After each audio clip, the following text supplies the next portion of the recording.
Yo guys, what is going on and welcome back to another video on the channel. In this video I'm going to show you everything you need to know about performance mode that just recently got added as a part of the version 15.1 update, I believe it is. There isn't too much in this update in terms of new stuff and everything like that. There's probably quite a few back-end stuff. However, I did know about this, which is why I just wanted to record it as soon as I came on. Everyone has been given 50,000 XP, which is pretty cool, so all you have to do is log on and you get yourself 50,000 XP. This is just because I reached level 20, must have been the last time I logged off. Which is pretty cool. So, if you then obviously head over here, you then get your bunch of XP, and then you get, if you level up, all the rewards and everything like that, which is pretty sick. In terms of the item shop or anything like that, there's no cabin this season by the looks of things, which is pretty annoying. Apparently there are 2 free skins, not too sure how that's going to work. This is one of my unofficial skins, which is kind of cool, you know, if you want to pop that code TT videos, GP little plug right there. And yeah, like I said, there's no cabin or anything like that. The challenges, there were, or meant to be a bunch of other challenges coming soon, which should be pretty cool. However, that is not what we're here for. I'm going to show you how performance mode works, and I'm going to show you everything like that before. So, as you can see down here, high resolution textures as well. You're able to toggle whether you want high resolution textures. Obviously, if you're not going to use high resolution textures, it reduces 14.48 gigabytes, I'm pretty sure, of game storage, which is pretty sick, so the game becomes a lot smaller. If you don't want to know how to do that, I'll show you that, but the main thing I'm going to be showing is performance mode. Now, in order to enable performance mode, you press on the 3 lines over here, then over to settings, then if you scroll all the way down, you should see advanced options, where you have DirectX 11, DirectX 12, and then performance mode, which is the one, as you can see right here. There's all the little information things. Then as you can see right here, performance is an experimental new mode that offers significant performance gains by trading out visual quality to reduce memory usage and lighten the load on CPU and GPU. Now, most people's GPUs probably, unless they're like internal, like integrated graphics, probably are going to be being used a lot by Fortnite anyway. Generally run about 50% unless they're not great. Most CPUs are probably what is this going to be useful for, because most CPUs is what, like I said, Fortnite is basically a very CPU intensive game for some reason, which is kind of annoying. But yeah, so what I'm going to do is I'm going to hop in without performance mode on, and then I'm going to hop into a game with performance mode on. I won't like play the game out or anything like that. We could probably hop into a custom actually instead. Obviously it depends on end games, all that sort of stuff will be slightly different anyway, but I'll just hop in and just run around, look at the floor, all that sort of stuff. Bearing in mind I am recording as well at the same time. It shows your gold bars now over there, which is pretty cool. I don't think it showed that before. So I am recording. Generally when I'm recording, my FPS doesn't differ too much than when I'm not recording, but I'm recording on the same PC, so that is pretty cool. Obviously when I'm streaming, it does seem to shoot up like quite a lot more in terms of CPU usage for some reason, which is pretty annoying, but we'll see how it goes. I mean, we'll show, like I said, the specs, and then what you have to do is you have to turn on performance mode and restart your game, and then we'll show both of that. You are able to disable it at any time that you do want.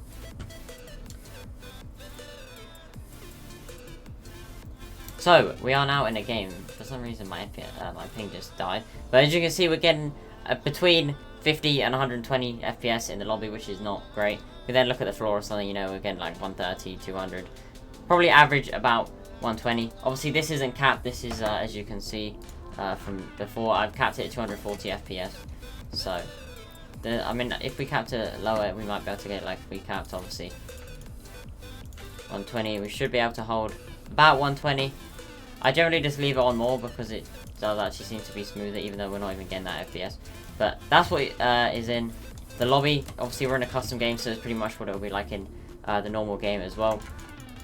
As you can see, pretty decent FPS at sometimes. Obviously, if we start shooting, it does spike up and down. If we look at the floor and just not move, it obviously stays a lot more consistent. But then, what I'm going to do is we'll hop out of the game, we'll turn on performance mode, and then I'll show you guys the specs. Okay, so I'm just logging on right now with the performance mode enabled. What I'll also do is I'll post in the description all of my PC specs, because most of you guys will probably be asking how it affects and everything. Some of you may have exactly the same PC specs as me, some of you will probably be having the same GPU, same CPU, and all that different sorts of stuff. I think my CPU probably isn't the greatest, it's quite old, it's not the best for handling Fortnite, but as you can see, we've logged back into the game. Performance mode is now enabled. It automatically changes a bunch of these settings, like as you can see here. Can't change any of it. You can still change view distance and textures. I had all this stuff off or low anyway, apart from view distance, so that's all still the same.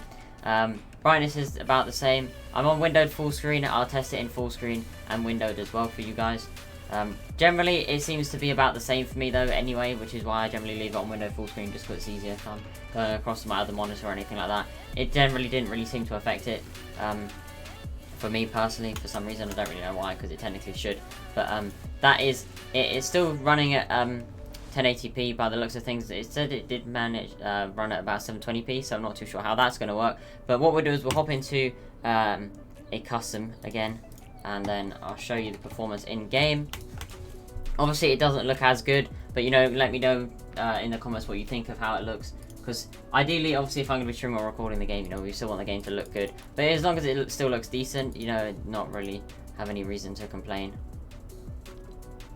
Everything else like this still seems normal, so doesn't seem too good in terms of textures, but we'll see. Sometimes apparently turning out your textures does actually put more strain on your GPU, which could obviously help reduce your CPU usage.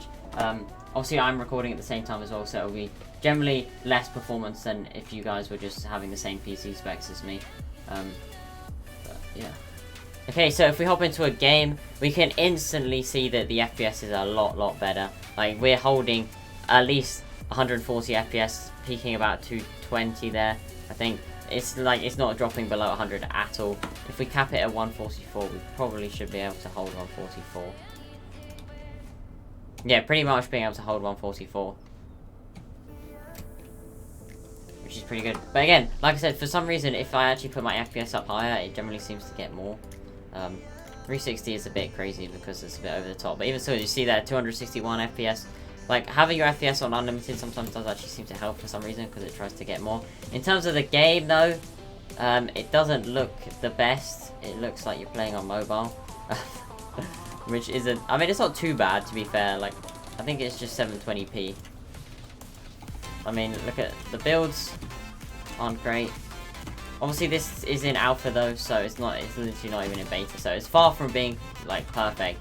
But if you're just solely trying to get better FPS and everything like that when you're streaming or something like that, probably the main reason why you'll be using this, I guess, like or if you have lower PC specs. If your PC specs really can't handle the game though, I would just suggest using a platform like GeForce Now or something like that, which GeForce Now should hopefully be having the Fortnite mobile version coming pretty soon. If you guys do want me to do any specific tests or anything like that for performance mode, then just let me know. But we'll hop in, we'll just fly down and see what it's like in game. It should be pretty similar than when we're just in the lobby, because we're in a custom game, obviously, so there's no one around us or anything.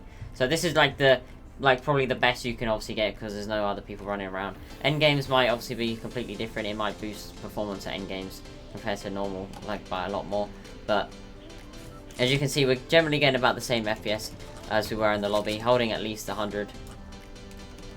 Shockwave, see if that has any effect. Doesn't dip down too much, to be fair. I think it did down to like 60 lowest there. Again, these PC specs I have are probably pretty average PC specs. The CPU isn't great. It's only got like 4 cores. If you guys know about PCs, then you know you can look at all the PC specs. Like I said, all of them will be linked down below.